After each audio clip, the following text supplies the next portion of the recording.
But my lord, they get pension whole life, so my lord. भाई साहब, pension का मतलब ये तो नहीं होता है कि सब you will be a government servant और लेजिस्लेचर और द एमपी और एमएलए। My lord. अभी आज हम कल परसों पेपर में पढ़ रहे थे, एक पर्सनल एक व्यू था एक आदमी का sir. My lord, my lord. क्या कहना था, ये तो कभी रिटायर होते नहीं है तो पेंशन किस बात की दी जाती है। My lord. तो now the things have started cropping up. एक स्टेट में for every tenure there was a separate pension, now it has been discontinued. My lord. अभी आप देखना, पिछले हफ्ते के एक पेपर में मैं पढ़ रहा था कि when they do not get retired, then why they get pensions? My lord. So now there is some movement in the society against all these aspects. Be that whatever it is, sir, it is none of our business and that is not the subject matter. My lord, my lord. है ना? तो sir अगर आपको pension मिलती है and still you treat yourself to be a public servant. My lord, certainly I am not a public servant. अरे तो भाई साहब, फिर अगर आप जो आपने सबमिशन किया है, then be ready for the other consequences. My lord. If you are getting the pension and you still treat yourself to be a former legislature, तो पेंशन के कारण फिर पब्लिक सर्वेंट की कैटेगरी में भी आने के लिए तैयार हो जाओ सर। My lord. फिर पीसी एक्ट भी लग जाएगा, सब लग जाएगा sir. My lord, public servant तो नहीं रहेंगे एटलीस्ट। अच्छा, जहां पे आपके खिलाफ हो सकता है वो नहीं रहेंगे। My lord, ऐसा नहीं है, पब्लिक सर्वेंट तो इफ अगर मैं रहता लेजिस्लेचर तो for sure I would have fall in that category. आपने कहा ना कि since you are getting pension therefore ex MLA की कैटेगरी में आप आएंगे। My lord, ex-MLA तो I am for sure I am ex-MLA and respondent number 4 is also an ex-MLA। मैंने आपसे ये नहीं कहा कि आप एक्स एमएलए नहीं हो। My lord. मैंने आपसे ये कहा कि when the alleged act was committed, you are not holding any post, right? My lord. When My the lord. FIR was lodged, you are not holding any post. When this petition has been filed, you are not holding any post. At one point of time, you were the MLA. My lord. Will that your earlier statement will be covered by the word former MLA? My Or lord. the former MLA is there to meet out the eventuality that a person might have committed some act during his tenure as MP or MLA, but on the date of registration of FIR or on the date of challenge to that FIR, if he had demitted his office, still he will be covered by the notification by which his case is to be heard by the notified court. My lord, the notification which is being issued by this honorable court has nothing to do with the commission of offense. It just says that if it involves.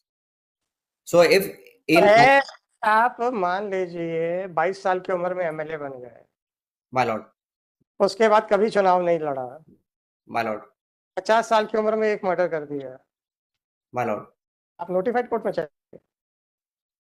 my lord, this can it notification says so.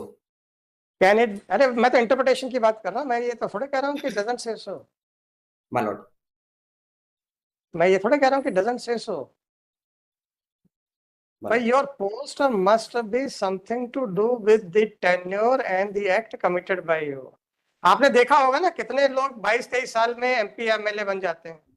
My lord, to the best of the knowledge, my lord, 25 is the my lord minimum age. अरे यार मतलब minimum पे चलो। My lord, my lord. सबसे youngest मान लीजिए 25 पे भी है। My lord. उसके बाद उसने कभी चुनाव नहीं लड़ा और 50 साल की उम्र में जाके एक ऑफेंस कर दिया। My lord. Common man. So merely because 25 years ago he was the MLA, therefore his case will be tried by notified court. थोड़ा सा कहीं क्वेश्चन मार्क नहीं अराइज हो रहा आपके दिमाग में? My lord. अगर हम ये होल्ड करें कि the act committed by a person has nothing to do with his status as MP or MLA,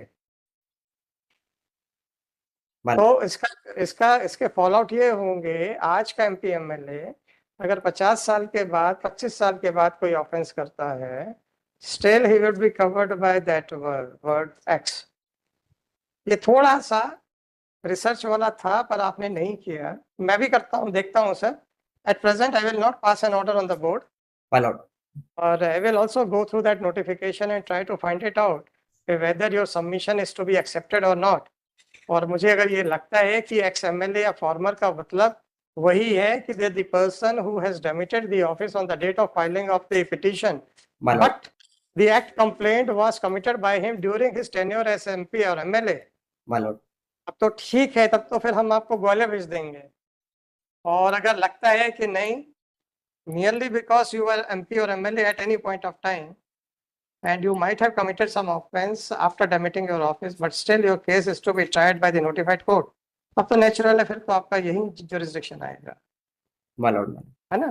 तो please give me a days time and then I will try to interpret the word former as mentioned in that notification, right? My lord, may this matter be kept on 8th, my lord. I'll also find some judgments. Sir आपके लिए क्यों समय दिया था 1 तारीख को sir? Today is 6th. My lord, I didn't find on this point former. I was researching on the point that if this honorable court has decided this issue or not. Problem ये होती है, जैसे ही कोई word मिलता है जिससे कि आपको लगता है कि अरे ये मुझे सपोर्ट करेगा, then you stop searching out the other possible interpretations. My lord, अरे I'll- फॉर्मर वर्ड है, हो गया, काम खत्म, फाइल बंद करो, दूसरी फाइल खोलेंगे। my lord, I That was is- searching on word involving, so I didn't get. Yes, former MP or MLA. That means the former matlab even after demitting his office or during his tenure.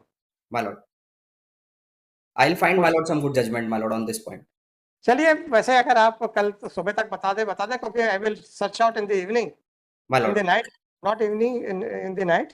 और फिर अगर मुझे उसके interpretation पे लगता है कि that's there is something which may favour you, then I will issue notices by keeping this question open. और अगर मुझे लगता है कि नहीं, this court otherwise does not have the jurisdiction, तो आपको ग्वालियर के लिए भेज देंगे। my lord.